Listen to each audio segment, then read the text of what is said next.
Pronto, gente. A Cíntia não estava realmente conseguindo entrar na live e agora ela vai voltar.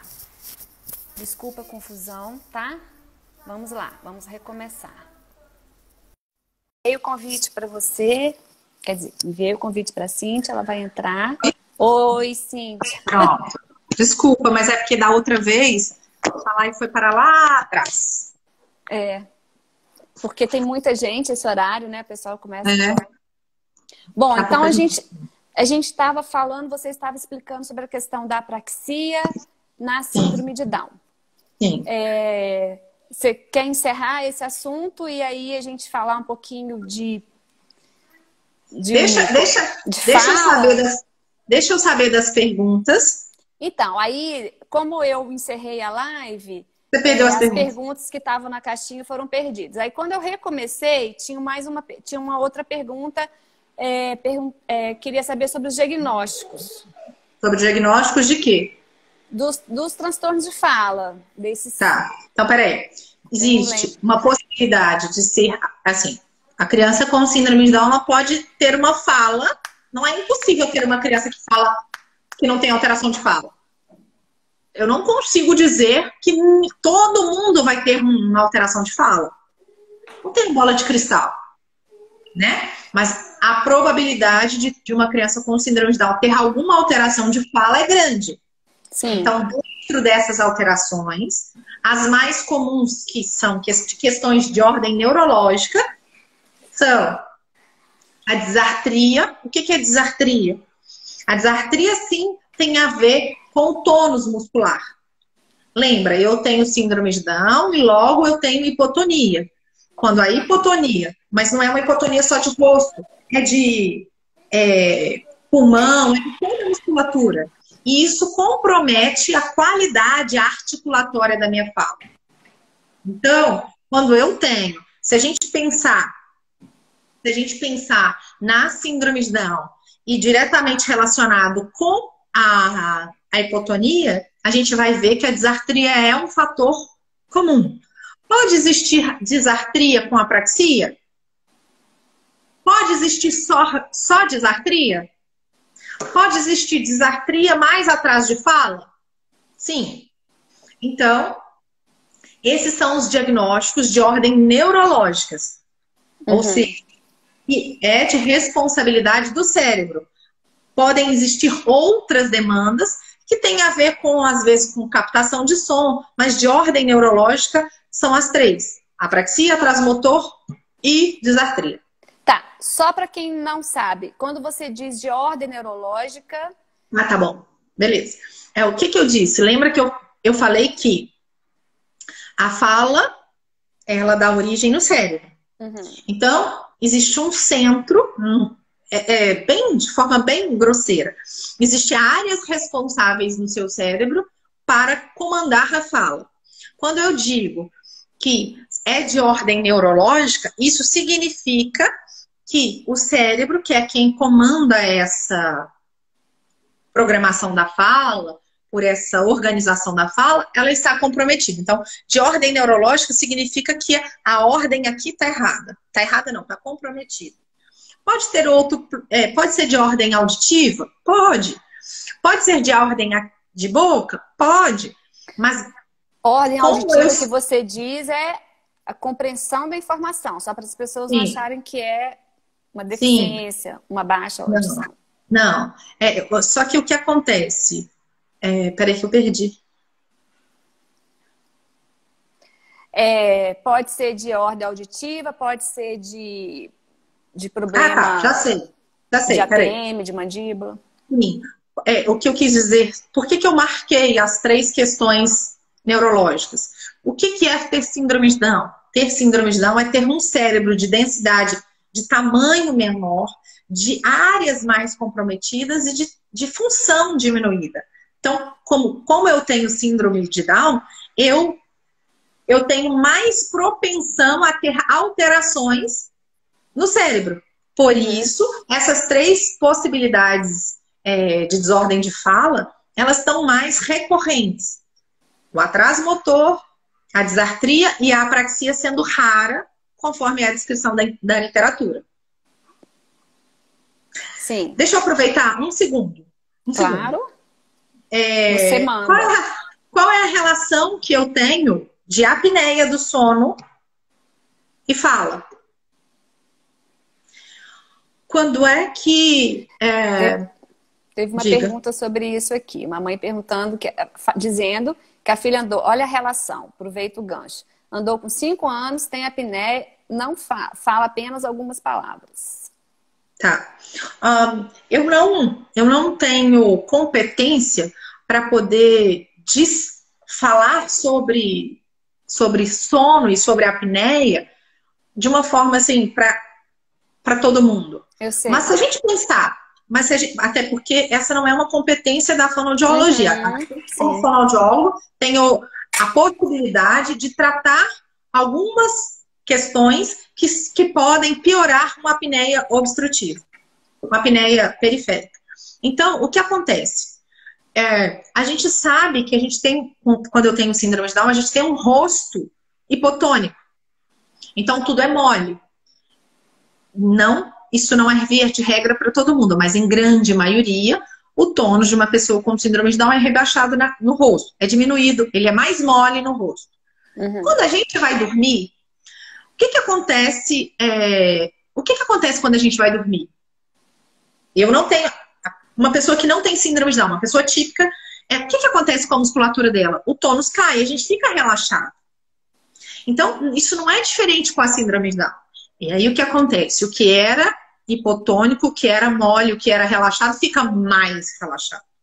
E eu tenho uma face que é menor, ela é menos desenvolvida do que uma pessoa típica. Então, quando a gente tem um tônus mais rebaixado e eu vou dormir, as estruturas desabam.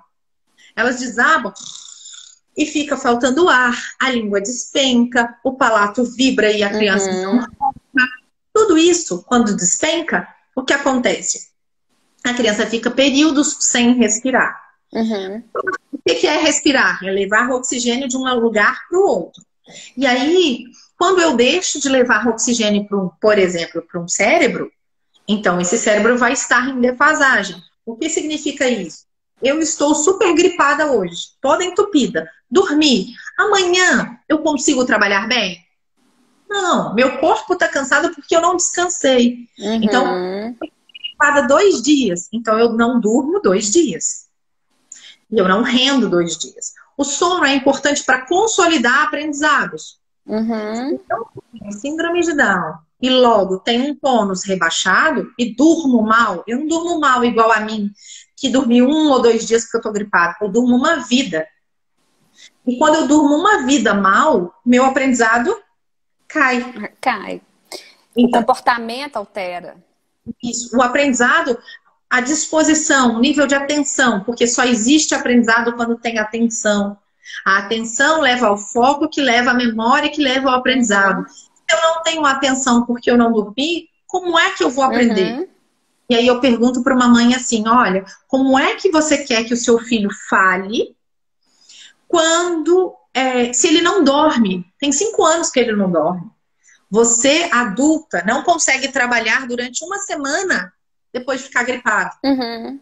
Então, a apneia ou a falta de um sono de boa qualidade, a apneia é muito frequente nas crianças com síndrome de Down. Tanto a periférica quanto a central. Periférica significa que está relacionado à boca e central está relacionado ao cérebro. O que isso vai causar ao longo do tempo? Se esse cérebro não recebe a oxigenação legal, é um cérebro, então, que não dorme bem, não aprende bem, e pode sim ser um gatilho para piorar sua inteligência, seu estado cognitivo. Então, é de extrema importância a gente ter um sono de qualidade, e isso sim vai interferir em todo o aprendizado, assim como na fala. Porque a fala é um aprendizado motor.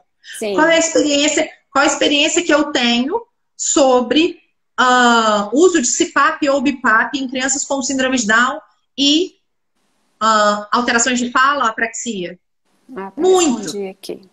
Muito. O que Eu até acontece? respondi aqui. Eu tenho pacientes, né? A gente tem aqui em Belo Horizonte a Ana Elisa, que faz os estudos de sono, as avaliações e prescreve BIPAP ou CPAP. E aí, alguns dessas crianças são minhas pacientes, são os meus pacientes. E aí eu vejo como é diferente. A diferença, o antes e o depois. O antes e o depois. Porque ele tem síndrome de Down? É porque ele dormiu com qualidade. Ah, mas o meu apneia filho compromete, né? Todo mundo, tudo. Com, sem. Isso, mas assim, não necessariamente só porque ele tem síndrome de Down. Não, falei, com ou sem síndrome de Down. Isso, aí... então assim, a gente sabe que pessoas típicas que têm alteração de sono, elas têm propensão a ter outros problemas cognitivos que não tem nada a ver com a síndrome de Down. Então, dormir bem é necessário para qualquer indivíduo. Só que quando eu tenho síndrome de Down, eu tenho uma agenda lotada, eu tenho uma escola que não é adaptada ao meu conhecimento, e eu não tenho um sono legal. Então, como é que eu vou absorver e melhorar toda essa questão? Não tem jeito. Não. Então, eu preciso de dormir bem, e quando eu durmo bem, e aí assim, vai usar CPAP ou BIPAP? Qual é a diferença? Não é da minha competência.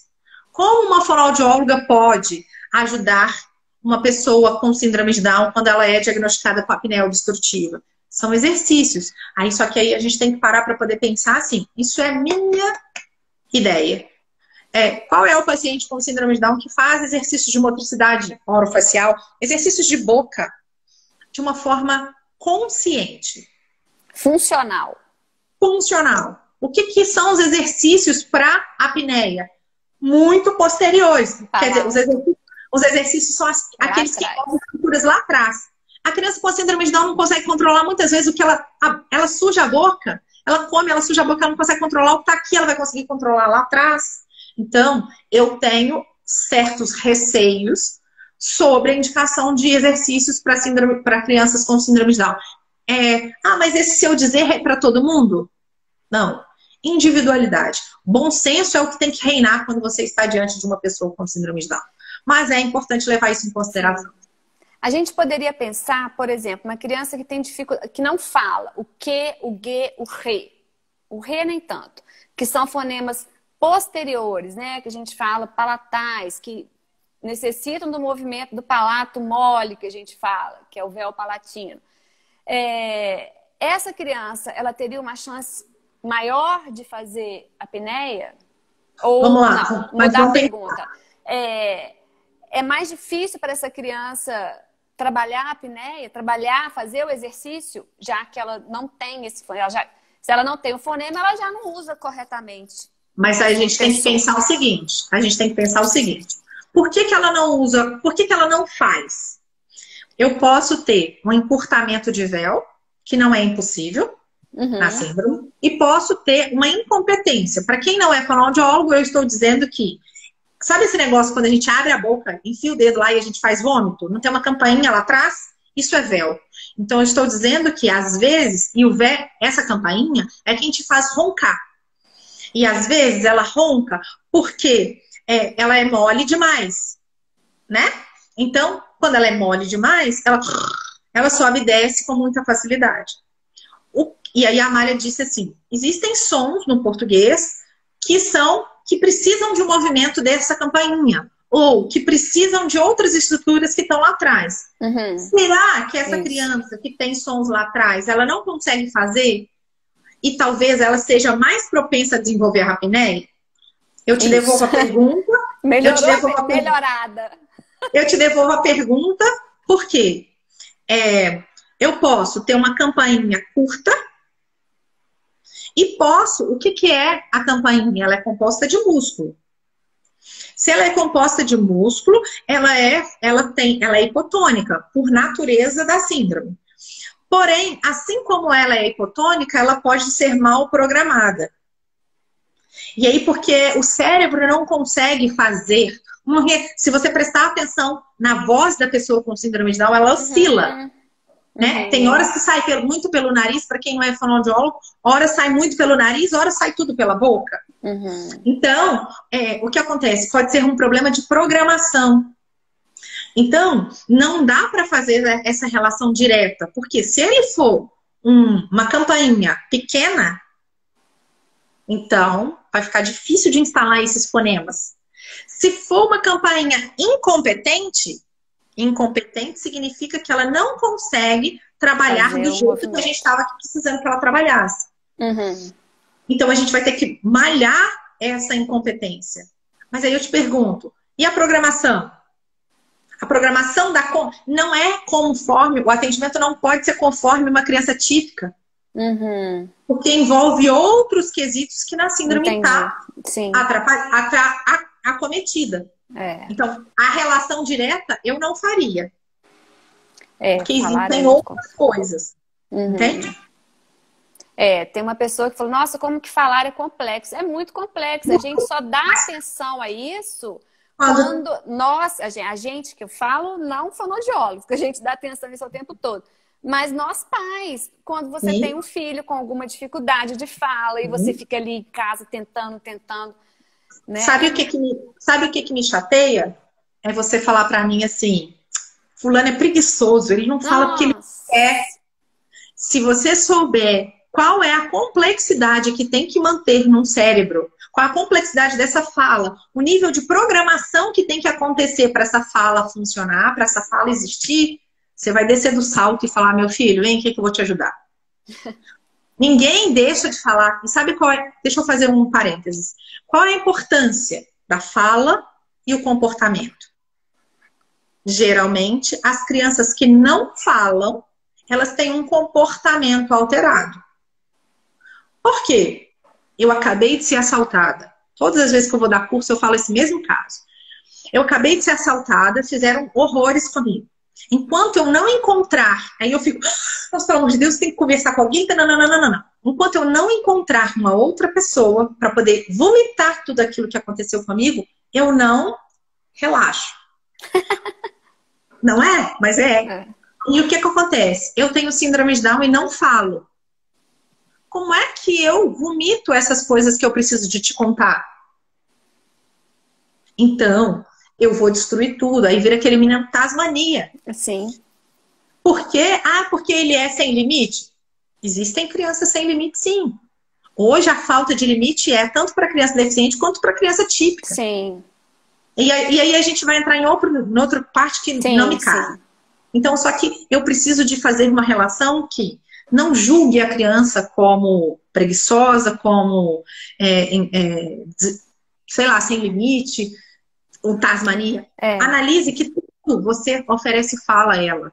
É uma criança que não concentra. Não é só ela que não concentraria. Se você não falar, passa um dia sem falar. Você não vai... Ou sem ser compreendido no que você fala. Sim, é a história de morar no Japão e ninguém me entendeu. Então, e ainda se você tiver... E ainda se você tiver apneia, que já te deixa com um comportamento mais irritado, mal-humorado. Sim. Né? E aí junta isso tudo, coloca no caldeirãozinho ali, realmente então é assim, a culpa é da criança. E aí, assim, é muito fácil julgar a incompetência de uma pessoa com síndrome de Down. De novo... Teve uma pergunta que passou lá na outra live, que eu achei interessante, não deu para perguntar. A ecolalia, quando a criança com síndrome de Down fala, tem ecolalia, ela pode estar no espectro autista ou ter comorbidade com o TEA, ou isso é uma característica da fala, do desenvolvimento da fala, de uma dificuldade de expressão mesmo, de falar? Só ter uma ecolalia não te classifica como estar dentro do espectro. O espectro, ele também não cabe nessa live, mas a gente tem que ter uma tríade que te classifica como estar dentro do espectro. Então, a ecolalia, às vezes, está relacionado com não entender. Sim, isso eu queria que você falasse. Então, eu te pergunto, como é que você chama? Aí eu sei como é que você chama. Mas como é que você chama? Como é que você chama? Quer dizer, essa pessoa, ela não entendeu o que eu estou perguntando. E aí ela vai repetir. Isso não diz sobre estar dentro do espectro. Ou ter características de criança autista. E aquela fala que ela fala que só é, né? Que ela tem prosódia, tem entonação, tem inflexão, mas não tem sons. Tá bom. Quando eu tenho 1 ano de idade, como é que eu falo? Uma criança, quando ela é pequena, ela faz uma fala que a gente chama que o menino tá parecendo que tá falando em grego, não é? Uhum. Só que ele tem só ela que entende, tipo isso. Só. E é a mesma coisa disso que você tá falando, não é? Uhum. Só que o que acontece? Essa criança típica, ela tem toda a estrutura que permite com que ela saia do nananã e crie outras palavras. Ela tem uma audição, ela aprende de um jeito mais eficiente. Então, o que isso quer dizer para mim? Lembrando, não dá para avaliar indivíduos de forma isolada, né? A gente está comentando sobre um cenário. Então, quando uma pessoa está para mim, me diz sobre um atraso de fala de forma considerável, que eu tenho que avaliar qual é o nível de processamento que ele tem de som, qual a estimulação que essa pessoa recebeu de fala. Por quê? Existem muitas crianças que chegam para mim que elas não foram estimuladas. Imitação de fala. Quando você tem lá 3, 4 meses, 2, 3, 4 meses, o que uma mãe faz com uma criança típica? Fica lá assim, isso é trabalhar a imitação. E a gente começa a fazer isso com uma criança típica desde muito pequenininha. Na síndrome de Down, a gente vê as crianças passando pelo atendimento fonoaudiológico sem trabalhar neurônio espelho. Neurônio espelho é quem te permite a comunicação. Se você a fala, por que uma criança chega até os 5 anos com direito de falar errado, dentro dos perfis que a gente avalia como, né? A gente tem padrões de aquisição de fonema. Por quê? Porque fala é um ato motor. E tudo que é motor tem que ter treino. E tem que ser treinos diários. Só que eu tenho síndrome de Down e ninguém treina comigo, sabe por quê? Porque todo mundo acha que eu sou incompetente. Então fala comigo, não me corrige ou não me direciona a palavra porque acha que eu não vou entender. Então, o atraso de fala nessa pessoa com síndrome de Down vai ficar pior, porque o treino vai ficar maior, quer dizer. Porque o treino de fala não acontece. Tá. Aí aqui nós temos muitas perguntas. E aí, a apraxia pode causar uma desorganização na criança quando não entendida. Essa é uma. Algumas aqui eu já até respondi sobre a amamentação e tal. Sim, a amamentação ajuda muito. E falar... Mas peraí. Deixa eu entrar na amamentação. É um segundo. Deixa eu só falar a outra. Falar da pessoa mais velha. 3. Tá bom. O que acontece? A gente... que fique bem claro que eu não estou defendendo e nem dizendo que não é importante. Amamentar tem um extremo valor para todo o sistema estomatognático, para toda a boca funcionar legal. Só que a gente precisa de descer do salto e parar de falar com uma mãe que tem um filho com síndrome de Down que ela tem que amamentar. Ah, tá. Sim. Ela tem que amamentar porque isso vai fazer toda a diferença na vida dela. Oi, deixa de ser desumano. Ela acabou de receber um filho que ela não estava preparada para isso. E ela vai ter que reconstruir, vai ter que refazer toda a vida dela. E você quer bater de frente com ela por causa de um peito, de uma boca? A vida é um pouco mais do que só isso. Eu não estou dizendo que não é para amamentar. O que eu não acho certo é fazer a tortura de que se essa mãe não amamentar essa criança, amanhã ela vai ter uma fala horrível. Não. Tanto é que a gente tem bebês que foram amamentados e não tem uma fala. E isso não garantiu uma fala de ótima qualidade. Né? Beatrizinha mamou até 9 meses de idade. Sim, mas eu já recebi mães que falam assim, pelo amor de Deus, faz ele mamar no meu peito, porque senão ele vai ser uma péssima criança, porque já tem síndrome de Down, ainda não mamou no peito. Eu falo, minha filha, vai ser mãe. Vai ser mãe dessa criança. Oferece outros parâmetros para ela, que às vezes ela é uma criança cardiopata que nem pode mamar. Nem pode mamar, isso aí. E aí a gente fica malhando porque tem que mamar. Tem que mamar quando não é favorável. Se for favorável, dê saúde ao seu filho, dê carinho ao seu filho, e depois uma boa psicóloga vai fazer o papel. Sim. Então, era só isso que eu queria falar sobre a amamentação. Tá. E a outra pergunta, são mais duas perguntas aqui. A gagueira e a síndrome de Down. E de falar, as pessoas mais velhas, porque hoje em dia a gente fala mais sobre síndrome de Down, a gente fala mais de inclusão, e as mães que têm filhos de alimentação, né, da nutrigenética, da epigenética, e as mães que têm filhos mais velhos, não viveram esse período que a gente está vivendo de ter mais acesso a essas informações. Isso também gera uma aflição, né, Cíntia? Porque, poxa, eu não sabia disso, não sei o quê. Então... Primeiro, então vamos começar pela gagueira, que a gagueira é mais curta. O que é gagueira? A gagueira é um descompasso de uma programação motora com... Não dá para falar assim, né? Peraí que eu tenho que traduzir. É o quê? Fala de novo. Não, é porque eu não sei quem me perguntou geralmente é uma mãe. E ela não vai entender o que é descompasso de programação. Foi lá. Então é assim. É mais ou menos assim. Pode eu tô dizendo, mas eu vou ser simplista. O que eu quero dizer é que o cérebro trabalha num nível e a boca trabalha em outro parâmetro, outro nível. Então, é alguém que está trabalhando aqui e alguém que está trabalhando aqui. Então, esse aqui, que é o cérebro, manda a informação para a boca e a boca não consegue acompanhar. Então, fica uma coisa arrastada e bloqueada porque estão em níveis diferentes. O que a gente precisa de pensar? Isso é comum na síndrome? Sim, isso é comum na pessoa.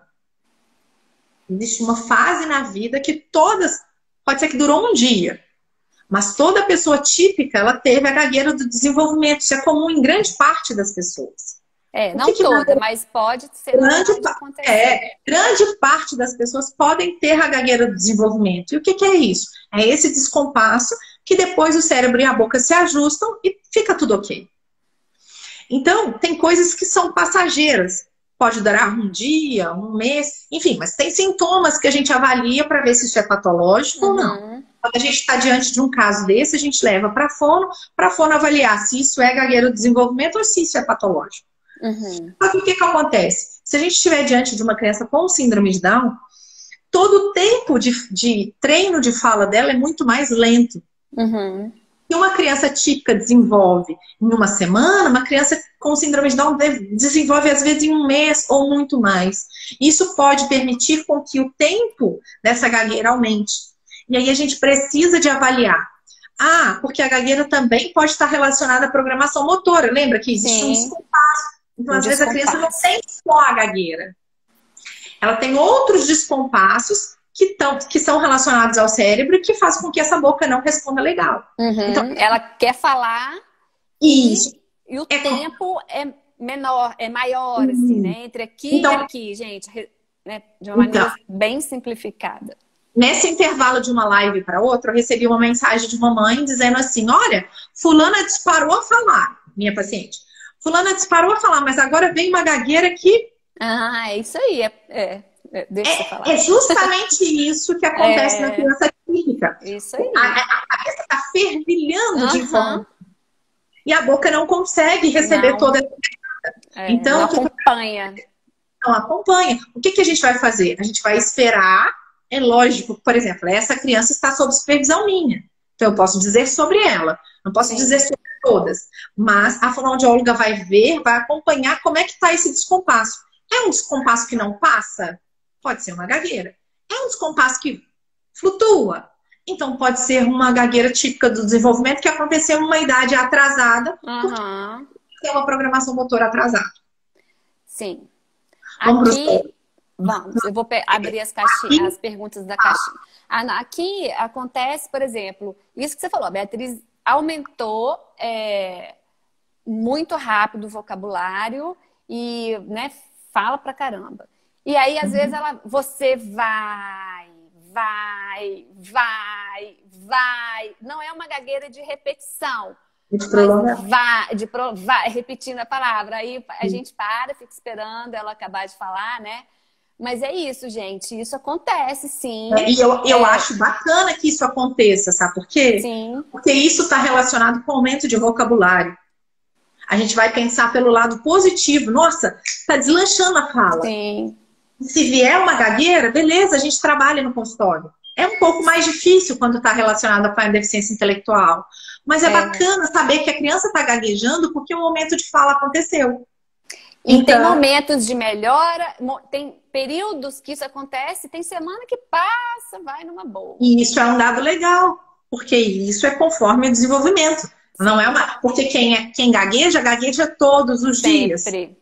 Né? Abre as perguntas da caixinha. Eita, tem muitas. Fala sobre a placa palatina, ela ajuda na fala. Esse daqui a gente não, peraí. A gente esqueceu de falar sobre a idade, sobre os mais velhos. Deixa eu responder aqui. Peraí. O que a gente precisa de levar em consideração? Antes, as pessoas com síndrome de Down não chegavam à idade tão... atingiam idades tão mais avançadas. E o que a gente sabe? A gente sabe que existe um envelhecimento precoce na síndrome. Por N outros fatores que não me cabe falar aqui. Só que aí a gente fala assim, poxa, mas o meu filho não teve a oportunidade de ter um desenvolvimento de fala. Por que na época isso, na época aquilo? O que eu falo? Eu já recebi pessoas velhas, mais velhas, né? Para poder atender. Tem jeito? Eu vou devolver a pergunta assim. Você queria? Eu tenho 39 anos. Eu ia falar assim, ô Cíntia, tem jeito de você me tratar? Era assim que... Eu não desisto de ninguém. Ainda dá tempo para tudo. Eu posso dizer à mãe que vale a pena tentar uma estimulação. Desde que eu saiba que o prognóstico, ou seja, a probabilidade de evolução é menor do que quando eu sou mais nova. O que eu não concordo é de negar atendimento a uma pessoa só porque ela está idosa. Até mesmo porque amanhã sou eu a idosa e você vai me negar atendimento? Só tem que ter ciência que eu vou ter mais limitação do que uma pessoa que é mais nova. Pronto. E aí, quando eu estou falando de síndrome de Down, quando eu estou falando de síndrome de Down, eu tenho que lembrar da disfagia, ou seja, essa pessoa idosa, essa pessoa que está ficando idosa, ela pode engasgar com mais frequência, perder a audição com mais frequência e piorar a fala. Então, são várias, fora o raciocínio, né? Então, assim, tem que ser uma estimulação global que vale a pena fazer. Sim. Vamos ver. Temos aqui mais algumas perguntas. Cíntia, duas questões, dúvidas minhas. Em relação à música, né? As crianças, geralmente as meninas, os meninos, eles adoram cantar, né? A música é prazerosa para todo mundo. E aí, o que a gente observa? Os finaizinhos das músicas, né? E o meio embola, porque essa velocidade ainda de fala, existe alguma possibilidade dessa velocidade se encontrar? Ou se a música tiver um ritmo mais acelerado, vai ser difícil? Primeiro que música faz bem a todo mundo. Sim. Música pode ser um canal de estimulação para a fala de qualquer indivíduo, inclusive da síndrome de Down. Então, não é porque ele tem síndrome de Down que eu vou encaminhar ele à música. Qualquer indivíduo pode ser beneficiado pela estimulação da música. E segundo, por exemplo, estou falando de crianças pequenas, que também, daqui a pouco eu vou entrar num parênteses que é legal. Vou colocar galinha pintadinha. Qual é a velocidade da fala da galinha pintadinha? A galinha pintadinha, o galo cachorro. Putz, isso vai entrar no meu ouvido e vai fazer o que dentro do meu cérebro? Chacoalhar. Não adianta. Quando é que eu vou aprender a cantar isso? Não vou. Então, o que eu posso fazer? A criança ama galinha pintadinha? Abre o YouTube, vai lá na engrenagem e altera a velocidade da música. Coloca lá a velocidade 0,75. Vamos falar. E isso já ajuda para que a velocidade da música, a velocidade de entrada, facilite a criança a melhorar a cantoria. Sim. E aí, então assim, essa é uma possível solução para poder estimulação de música para uma criança quando você está usando canais de YouTube. Mas você pode tocar e cantar mais articulado e mais lentificado para essa criança aprender. Um detalhe. O seu filho típico de 5 anos escuta Galinha Pintadinha? Por que que uma criança com síndrome de Down aos 5 anos tem que escutar Galinha Pintadinha? Isso é infantilizar. Isso é fazer o cognitivo da criança não crescer. Só porque ele tem síndrome de Down. Será? O que que você dá para poder pensar? O que que você ia oferecer a uma criança de 5 anos que fosse típica? Escolhe a música que você quiser. Mas você não ia dar Galinha Pintadinha. Porque ele não tem idade mais para isso. Então, acho que a gente também... mas ele gosta. Será que ele gosta? Ou você que não ofereceu outro estilo? Isso aí.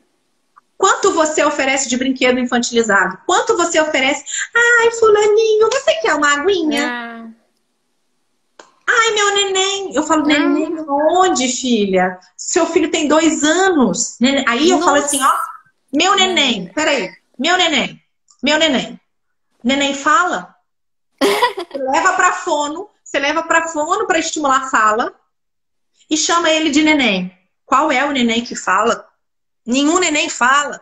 Então, ou ele chama Flávio, ou ele chama neném e se assume postura de neném. Não cobre do seu filho atitudes dele, de evolução, se você não cobra dele posturas de criança da idade dele. Pode ir. A gente ia falar da placa palatina, a pessoa lembrou aqui, e eu fixei um comentário que eu achei interessante depois. Então, peraí. A placa palatina é uma placa desenvolvida por Castilho Morales, que é indicada para crianças menores de 1 ano. Na verdade, a gente não precisa de se ater à idade. A gente precisa de se ater à existência ou não de dente.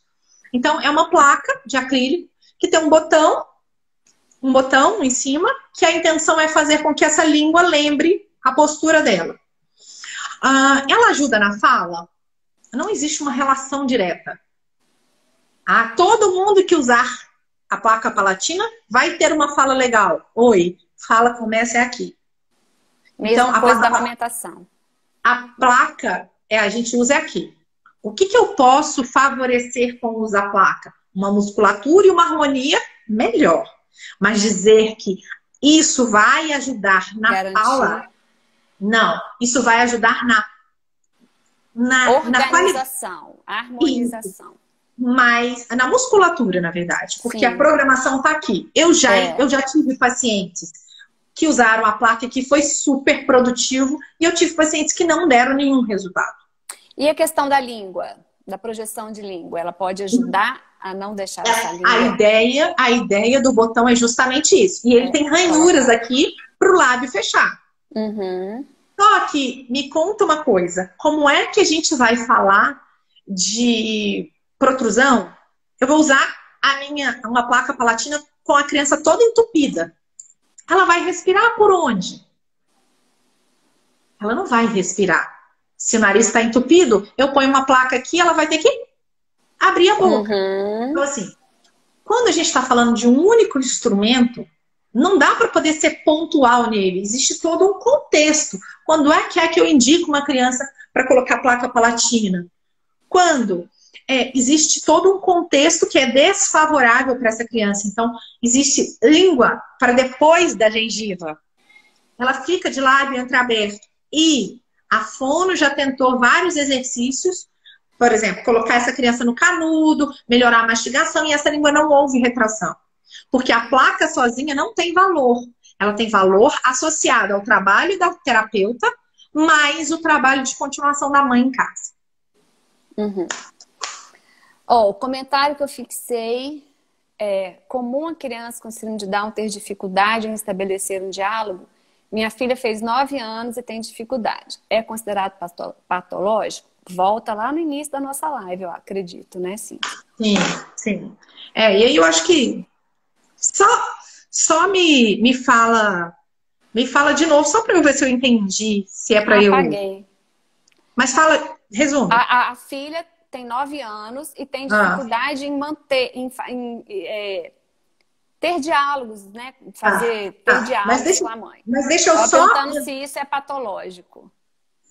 Deixa eu só E volto depois na questão da língua. Tá. Depois eu te falo por quê. Tá. Então, peraí, deixa eu só pensar nessa história de não manter o diálogo. Você faz de conta que existe uma pessoa aqui que é minha filha. Existe uma dificuldade, a gente vai refazer, por isso que eu pedi para você voltar para eu ver se cabia o meu raciocínio. A Sabrina voltou com a pergunta. Obrigada, Sabrina. Você quer ler? Aqui, ó. Quero. É comum a criança com síndrome de Down ter dificuldade em estabelecer um diálogo? Minha filha fez 9 anos e tem dificuldades. É considerado patológico? Obrigada, Sabrina. 9 anos é uma criança que já deveria estar fazendo uma conversa, né? E aí, antes de dizer se é patológico ou não, a gente vai pensar assim. Quanto você dá valor para a resposta do seu filho? Por exemplo, você vai oferecer um almoço. A criança com síndrome de Down, de tudo que eu procuro saber, você fala assim, não, aqui seu prato está pronto. A criança não opina em casa. O que te faz manter um diálogo? Talvez não seja legal isso que eu vá fazer, mas eu acho que eu quero fazer. Vocês acompanham a Mariana Educada? Olha o perfil. É um perfil no Instagram de uma menina de chamada. Então você vai lá e segue a menina. É meu prazer diário. Eu acordo 5 minutos mais cedo só para assistir Mariana Educada. O que acontece? A mãe, ela não...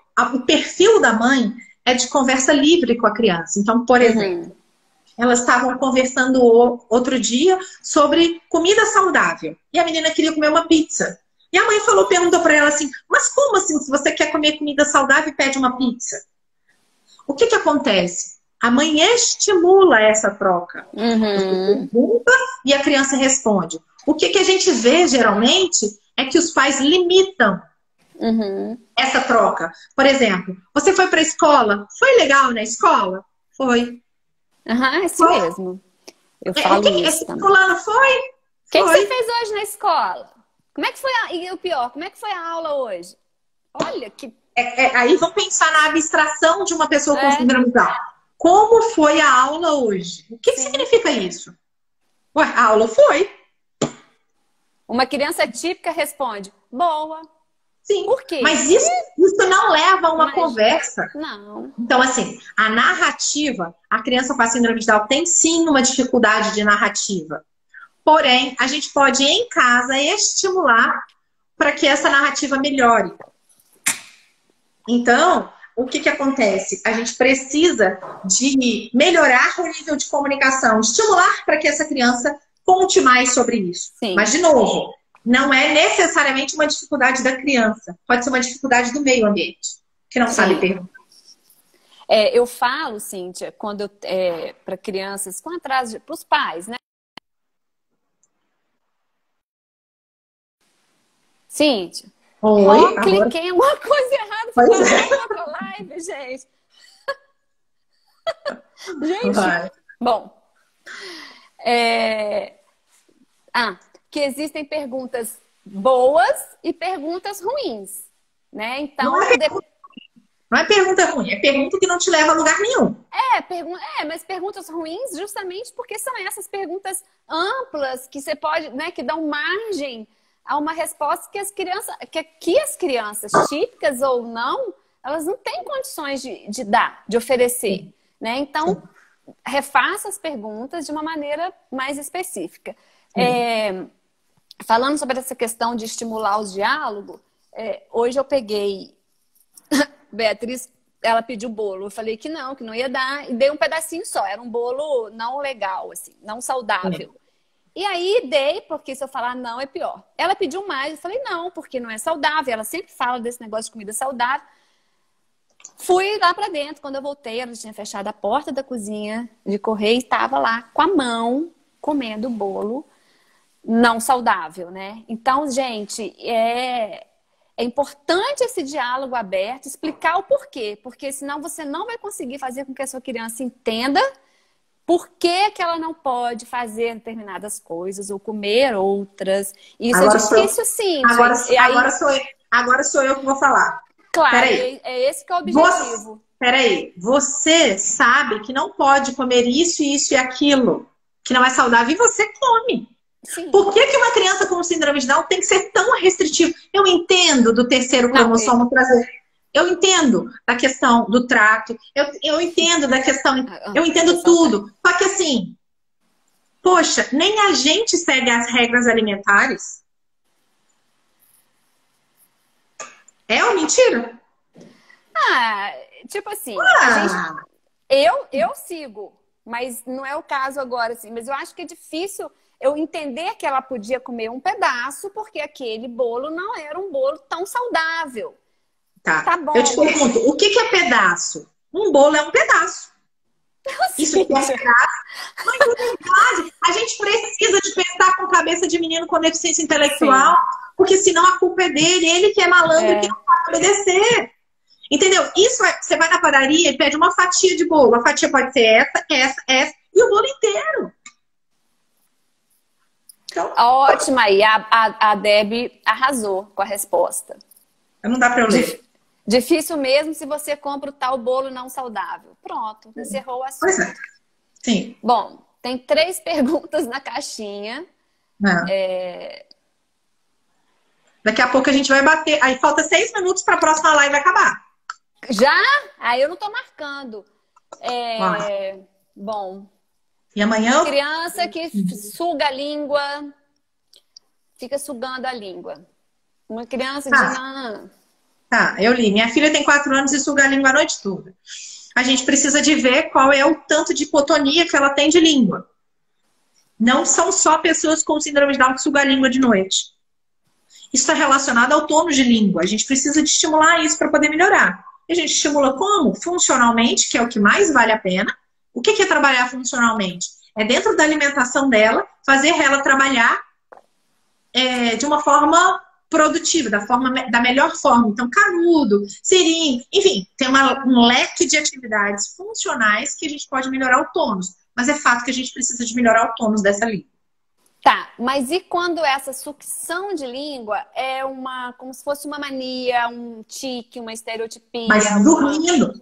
Sim, mas aí você... dormindo, esqueci, é dormindo. Você pode ser que, por exemplo, às vezes eu sugo a língua para me manter concentrada, porque isso é uma autoestimulação. Sim, autoestimulação. Então, para que serve a autoestimulação? Para me autorregular. Uhum. Por que eu uso a língua? Porque às vezes ela tem um tônus reduzido que precisa que ela pode facilitar por isso. Então, assim, eu disse de tônus porque eu estou envolvendo síndrome de Down, que geralmente tem um tônus abaixo e que pode estar alterado por causa do tônus. Mas não dá para falar de uma forma... Pode ser uma questão sensorial, né? Eu acredito muito naquela... Aqui em casa da Beatriz é questão sensorial. Eu vejo que é. Então, são vários fatores, gente. É difícil, né, responder, para a Cíntia responder. De novo, existe a individualidade das pessoas. Os motivos são diferentes, né? As pessoas são diferentes. Ô, Cíntia, para a gente terminar, então. Tem uma pessoa pedindo muito o nome dos exames. Acredito que isso é o pediatra que pode indicar melhor os exames que são feitos, né? A idade para que esses exames que devem ser realizados, né? Tá, deixa eu só falar uma coisa. Peraí, rapidinho. Existe no protocolo da síndrome de Down do Ministério da Saúde, tem lá descrito todos os exames auditivos e a idade que você deve executar. Então, só você entrar no portal do Ministério da Saúde e procurar esse dado relativo à síndrome de Down que você vai achar as informações. E no site do Movimento Down também tem os exames, então estão listados lá. Sim. Gente, então, aí fala sobre a alfabetização. Não cabe. A gente vai ter que fazer outra live. A gente pode fazer outra live. Deixa eu só fazer um convite. Eu queria que, assim, para vocês entenderem que o que eu estou dizendo aqui, realmente eu acredito nisso que eu estou falando. Começa a me seguir no Instagram e começa a analisar meus vídeos. Eu não estou fazendo... não entenda como uma propaganda do meu trabalho. Não é isso. A intenção é, me siga no Instagram e veja o quanto uma criança com síndrome de Down pode ser atrevida, respondona. Nossa, atrevida? Oi. E ter fala com compatível com a idade dela, se você, do lado de cá, acreditar na possibilidade disso, desse acontecimento. E outra, deixa eu contar um relato aí, eu juro que eu termino. Entramos no Covid, entramos na pandemia. Cíntia falou, não vou atender. E os meninos não têm inteligência para poder manter o atendimento online. E aí eu falei, primeira mãe que eu falei assim, talvez eu esteja sendo charlatã, oferecendo um atendimento que eu não vou dar conta de manter, porque a sua filha não vai ter condição de manter. Gente, meus meninos de 2 anos estão arrasando. Meus meninos de tantos anos estão arrasando, sabe por quê? Eu tive que descer do salto e admitir que a incompetência é minha. Negar oportunidade, isso é feio. Eu tenho que oportunizar para então dizer que vale a pena ou não. Então, dá para rever essa história de pandemia. Para mim foi bacana, assim, nesse quesito, porque eu tive que rever o próprio julgamento que eu digo, que eu acredito nos meus meninos, eu tive que rever, porque meus meninos estão dando um show de resposta. E eu achava que eles não tinham inteligência nem competência para me acompanhar durante 40 minutos na tela. E tem neguinha assim, gracinha. Então, que dessa live que a gente falou de tudo, que fique só uma parte. De tudo que a gente falou, que fique só uma parte. Acredite. Sim. Não deixe de oportunizar. Porque se coloca no lugar da pessoa. Se a gente não... Eu não queria passar por um lugar e ninguém me dá crédito. Acho que eu não dou conta. Isso não é saudável a ninguém. Sim. Então, olhe para uma... Não precisa de olhar para ninguém com deficiência com cara de piedade. Nem fazer caridade. Só olhe como você gostaria de ser olhado. E bastou. Não falo mais nada. Então, eu vou só aproveitar que eu tive uma ideia, assim, nessa live com você, de fazer um grupo, assim, para mães, para ajudar nessa questão da alfabetização. Não é para alfabetizar ninguém, é para ajudar as mães. Como, o que você acha? Acho que tem muita mãe... Podia ser bacana. Podia ser bacana. Desde que a gente entenda que existe limitação. Sim, sim. Não mas é só para dar uma luz para elas num grupo de sim. estudo. Assim. Seria legal. Então, só me responde. As 2 lives vão estar salvas? Sim, sim. E a Dani do 21 Conecta. Quem não conhece o 21 Conecta, segue lá que é bacana. É um canal legal. Ela que salva para mim no YouTube, porque eu não sei fazer isso. Então, quem faz e joga no YouTube... vai ficar salva 24 horas aqui no Stories e depois vai lá para o YouTube. E uma outra coisa que eu vi muito aqui, Cíntia. Eu não confio na fono que atende. Gente, dica, conversem com a fono, sabe? Sugiram a ela. Quem sabe se você fizer uma supervisão, um curso, alguma conversa com a fono. Se você mora numa cidade que você tem poucas opções, a melhor coisa é conversar. Né, Cíntia? Mas acredite no seu coração. Também não deixe o seu filho passar por uma profissional que fica 50 anos e não evolui. Sim, você seu filho não merece isso. Sim, mas vamos supor que a pessoa está sem muita opção, né? Conversa. Se você sentir que a pessoa está aberta, que a pessoa tem que estar aberta. Olha, realmente eu não sei, mas vamos juntos. Vamos junto. Eu vou junto. Eu vou estudar, vou procurar, vou crescer junto com o seu filho. Se essa pessoa tiver essa abertura... beleza, invista nessa pessoa.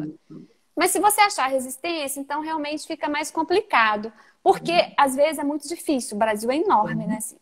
Então... Mas sempre vai existir alguém que quer tentar te ajudar. Isso que eu tô falando. Agora, se a gente só tem que aprender a conversar. É muito desagradável uma mãe chegar para você, eu sou profissional e você é uma mãe, e chegar no meu nariz falando assim, você é isso, isso, isso. A gente precisa de descer do salto, conversar de igual para igual. A gente precisa de respeitar o profissional e o profissional precisa de nos respeitar as mães. E a gente conversa de igual para igual e tudo vai ficar bem. Sim, isso aí. E é isso, gente. Ufa, eu acho que, né? O ouvido tá perto. Ó, já botei meu telefone na carga, já tá descarregando. Eu nem olhei a carga do meu. Obrigada, Cíntia. Eu que agradeço. Obrigada por ter aceitado o convite. Eu Suas palavras são muito bem-vindas.